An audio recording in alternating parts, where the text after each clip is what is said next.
ഡോക്ടറെ വിളിക്കണോ? കൊച്ചേട്ടാ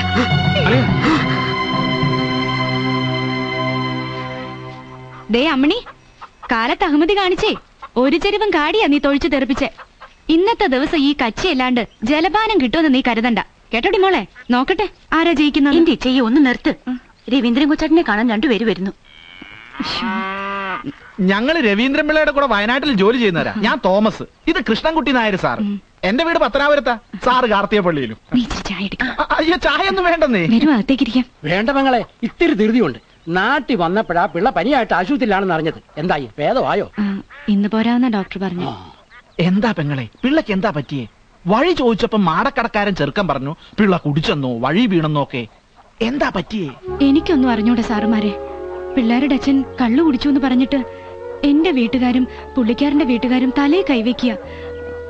എന്താ അങ്ങേർക്ക് പറ്റിയേ? അതാ പെങ്ങളെ ഞങ്ങളും ആലോചിക്കുന്നത്. അല്ല എന്താ അതിന്റെ കാരണം വല്ലതും പറഞ്ഞോ? ഡ്യൂട്ടിയിൽ ശ്രദ്ധയില്ല, ഉറക്കമില്ല. കഴിഞ്ഞ കുറെ നാളായിട്ട് ലീവിലുമായിരുന്നു. അവിടെ വയനാട്ടിൽ വെച്ചങ്ങനെ തണ്ണിയാടി ഉള്ളതായിട്ട് ഞങ്ങൾക്ക് ആർക്കും അറിയില്ല. അല്ലേ കൃഷ്ണ സാറേ? എന്തെങ്കിലും ഒന്ന് വാ തുറന്ന് പറഞ്ഞിട്ട് വേണ്ടേ? ഏത് നേരവും പിള്ളേരുമായിട്ട് കളിതമാശ പറഞ്ഞു നടന്ന മനുഷ്യനാ. വയനാട്ടിലെ ഒരു വിശേഷവും പെങ്ങടെ അടുക്ക പറഞ്ഞിട്ടേ ഇല്ല. രണ്ടാമത്തെ പ്രാവശ്യം പോയിട്ട് വന്നപ്പോ പുള്ളിക്കാരന്റെ കൂടെ ഇവിടെ പള്ളിക്കൂടത്തിൽ പഠിച്ച ക്രിസ്ത്യാനി പെണ്ണിനെ കണ്ടുവെന്നും അതിന്റെ സ്ഥിതി വളരെ മോശത്തില, കെട്ടിയോൻ ചത്തുവെന്നൊക്കെയുള്ള കഥ പറഞ്ഞു. അതല്ലാതെ പിന്നെ ഇല്ല. കേട്ടോ പെങ്ങളെ, ഞങ്ങളിപ്പോ വന്നതിന്റെ പ്രധാന കാരണവും അതാ. ഞങ്ങളായിട്ട് അതെങ്ങനാ പെങ്ങളോട് പറയുന്നെന്ന് വിചാരിച്ച് വിഷമിച്ചിരിക്കുമ്പോഴാണ് പെങ്ങളുടെ വായിന്ന് തന്നെ അത് വന്ന് വീണത്. പറയുന്നോണ്ടൊന്നും തോന്നരുത്. രവീന്ദ്രൻ പിള്ള ഈ പറഞ്ഞ ക്രിസ്ത്യാനി പെണ്ണ് സാറാമ്മയും തമ്മിൽ ഇത്തിരി അടുപ്പത്തിലാ. സ്റ്റേഷന് പ്രശ്നമറിഞ്ഞ് SIയും സർക്കിളും ഒക്കെ താക്കീത് കൊടുത്തിരിക്കുക. രവീന്ദ്രൻ പിള്ളക്കാണെങ്കിൽ അവളില്ലാതെ ജീവിക്കാൻ പറ്റില്ല. സാറാമ്മയുടെ വീട്ടുകാരട്ട് അതിന് സമ്മതിക്കുന്നുമില്ല. അവര് പറയുന്നത് നാട്ടിലെത്തി നിങ്ങളുമായിട്ടുള്ള ബന്ധം പിരിഞ്ഞു വാ, അപ്പ ആലോചിക്കാന്ന. അല്ല, അവര് ബുദ്ധിയുള്ളവരാ. പക്ഷെ പിള്ള ഇങ്ങനെയൊക്കെ ആലോചിക്കാന്ന് പറഞ്ഞ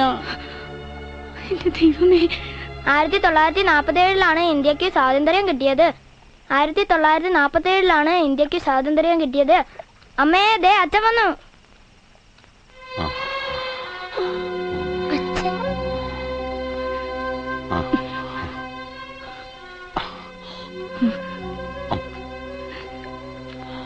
അവിടെ നിന്നേ. നിങ്ങളുടെ ഉദ്ദേശം എന്താ പറ.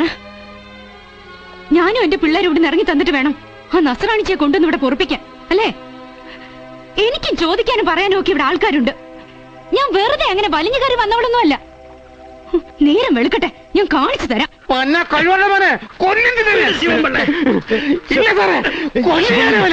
എന്റെ പെങ്ങളെയും പിള്ളേരെയും ഒരു കരയോഗ സെക്രട്ടറി ഞാനാ പറയുന്നത്.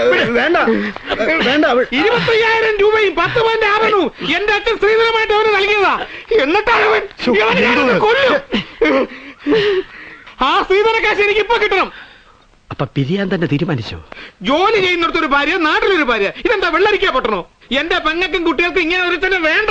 അല്ല ശിവൻകുഞ്ഞെ, ആരാണ്ടോ പറഞ്ഞാൽ നമ്മളിത് വിശ്വസിക്കണോ? ഒന്ന് അന്വേഷിച്ച് സത്യം അറിഞ്ഞിട്ട് പോരെ. ആരാണ്ടല്ലോ, എവന്റെ ഇവിടെ ജോലി ചെയ്യുന്ന 2 പോലീസുകാരെ ഇവിടെ ഒന്ന് പറഞ്ഞത്.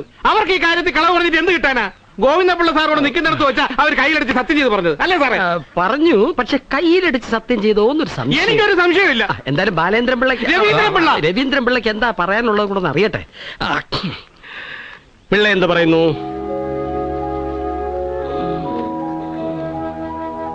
അവനൊന്നും പറയാൻ പറ്റത്തില്ല. എടാ, നീ തെക്കിലെടുത്തുകാരോടാ കളിക്കുന്നത്. തെക്കിലെടുത്ത് കുടുംബം ഇപ്പൊ അല്പം പരങ്ങളിലാണെങ്കിലും ആത്മാഭിമാനം വിട്ട് ജീവിച്ചിരിക്കില്ല. നിന്നെ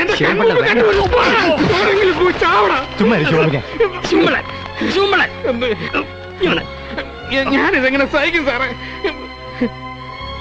ഇങ്ങോട്ട് വന്നേ. അല്ല, പിരിയുന്നെന്ന് പറഞ്ഞാൽ പിള്ളേരും പിറിങ്ങനെയോട്ട് പെങ്ങളങ്ങ് വീട്ടിലോട്ട് വരും. ആലോചിച്ച് തന്നെയാണോ? ആലോചിച്ച് തന്നെ. പക്ഷെ എന്റെ സ്ത്രീധന പണം എനിക്ക് തിരിച്ചു കിട്ടണം. അത് മേടിച്ചു തരാൻ സാറിന് പറ്റുമോ? പറ്റും. പക്ഷെ അതിന് ചില വ്യവസ്ഥകളൊക്കെ ഉണ്ട്. എന്ന് വെച്ചാൽ നാട്ടു നടപ്പനുസരിച്ചുള്ള വ്യവസ്ഥകൾ. ഒരു ചെറിയ കമ്മീഷൻ. അത് ഞാൻ ഏറ്റു. എന്റെ കഴുത്തിന് മോള് ജീവനുണ്ടെങ്കിൽ ഞാനത് സാറിന് തന്നിരിക്കും. വിശ്വസിക്കാമോ? വിശ്വസിക്കാം. തെക്കിനേടത്ത് കുടുംബക്കാരെ കുറിച്ച് എന്താടാ കരുതിയേ? തെക്കിനേടത്ത് കുടുംബത്തിലെ മൂത്ത കാർന്നോർ ആരാ നിനക്ക് അറിയാവടാ? എരപ്പാളി. അല്ല, ഇവൻ. നിന്റെ ഭാഗ്യം കൊണ്ടായി കുടുംബത്തിൽ നിന്ന് നിനക്കൊരു ബന്ധം കിട്ടിയത്. ഞാനൊരു തീയതി നിശ്ചയിക്കും. അന്ന് നീ തെക്കലെടുത്ത കാർന്നോരുടെ കയ്യിൽ നിന്ന് മേടിച്ച സ്ത്രീധനം എന്റെ കാൽ കീഴിൽ കൊണ്ട് വെച്ചില്ലെങ്കിൽ എന്റെ തനി സ്വരൂപം നീ കാണും. മോളെ കൂടെ പുറത്തെ കാർത്തിയാനി മാർദ്ദോ പായസം. ഇനി ഒരു നിമിഷം ഇവിടെ നിൽക്കണ്ട. എന്താ നിനക്ക് ചോദിക്കാനും പറയാനും ആരും ഇല്ലെന്ന് കരുതിയോ? ഇറങ്ങി ഇവിടുത്തെ പൊറുതി മതി. അഭിമാനം വിട്ടിട്ടൊരു ജീവിതം നമുക്ക് വേണ്ട മോളെ. വാ ശിവൻപിള്ള. കാർത്തി, നിന്നെ ഞാനാ വിളിക്കുന്നത്. ശിവൻ കൊച്ചാട്ടൻ നെഞ്ചിന് ഇത്തിരി ചൂടുള്ളത്തോളം കാലം നിന്നെയും പിള്ളേരും ഞാൻ പട്ടിണി കിടത്തില്ല. പൊന്നുപോലെ നോക്കിക്കൊള്ളാം. ഇറങ്ങി വാ. ശിവൻകുഞ്ഞെ, ദൈവത്തെ ഓർത്ത് ഞാൻ പറഞ്ഞ ഒന്ന് കേൾക്കാം. നിനക്കെന്താ ഞങ്ങളുടെ സമുദായത്തിൽ കാര്യം?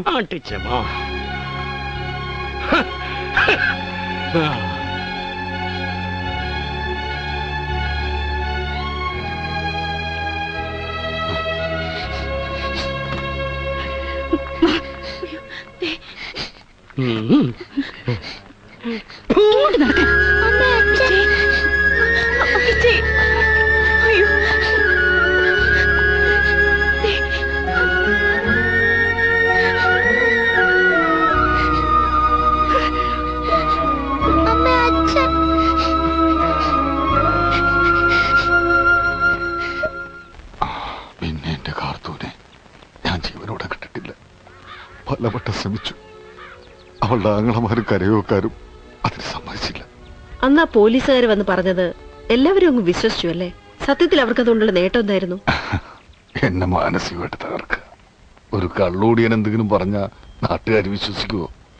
ഞാൻ പറഞ്ഞില്ലേ, കള്ള് കൈകൊണ്ടുപോലും തൊടാത്ത എനിക്ക് ആദ്യം മത്തി ഒഴിച്ചിരുന്നത് SP ശശീന്ദ്രൻ സാറാ. ഏതായാലും ആ കൈനീട്ടം വലിച്ചു. 35 വർഷം സ്വബോധമില്ലാതെ കുടിച്ചു. മിനിയാന്ന് രാത്രി വരെ. എന്തുകൊണ്ടാ കുടിയനായെന്ന് ആരെങ്കിലും അന്വേഷിച്ചിട്ടുണ്ടോ? ഇല്ല. സിവിൽ ഡ്രസ്സിൽ പോലീസുകാരെ പിന്തുടർന്നു എന്ന് പറഞ്ഞില്ലേ? എത്ര കാലം ഉണ്ടായിരുന്നു അത്? ഒരു 6 മാസക്കാലം. പിന്നെ ഞാനൊന്നും പുറത്തു പറയില്ല എന്നവർക്ക് തോന്നിക്കാണും. അല്ല, പിന്നെ പുറത്തു പറഞ്ഞിട്ട് കാര്യമില്ലാതായല്ലോ. എന്റെ എല്ലാം വീടും കുടുംബവും പിള്ളേരും എല്ലാം കഴിഞ്ഞു പോയി.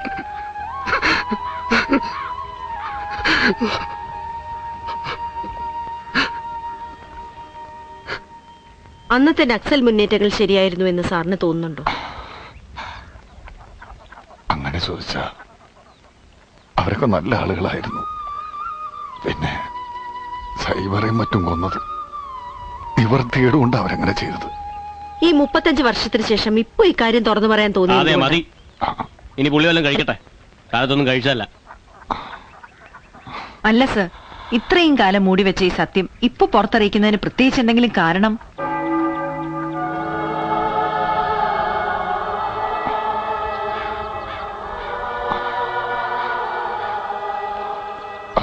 അജവാ,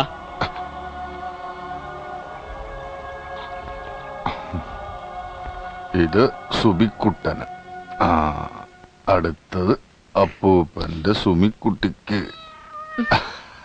മോർണിംഗ് വന്നേ, അപ്പൂപ്പൻ കഴിക്കട്ടെ. അപ്പൂപ്പന്റെ വഴിക്കാ കൊച്ചുമോൻ. പോലീസ് എന്ന് വെച്ച ജീവനാ.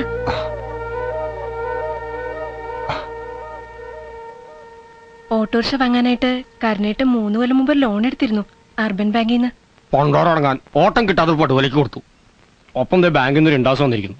വീടും പറമ്പും ജപ്തി ചെയ്യുന്നു പറഞ്ഞു. പലിശയും പലിശയുടെ പലിശയും ചേർത്ത് നല്ലൊരു തുക വരും അച്ഛാ.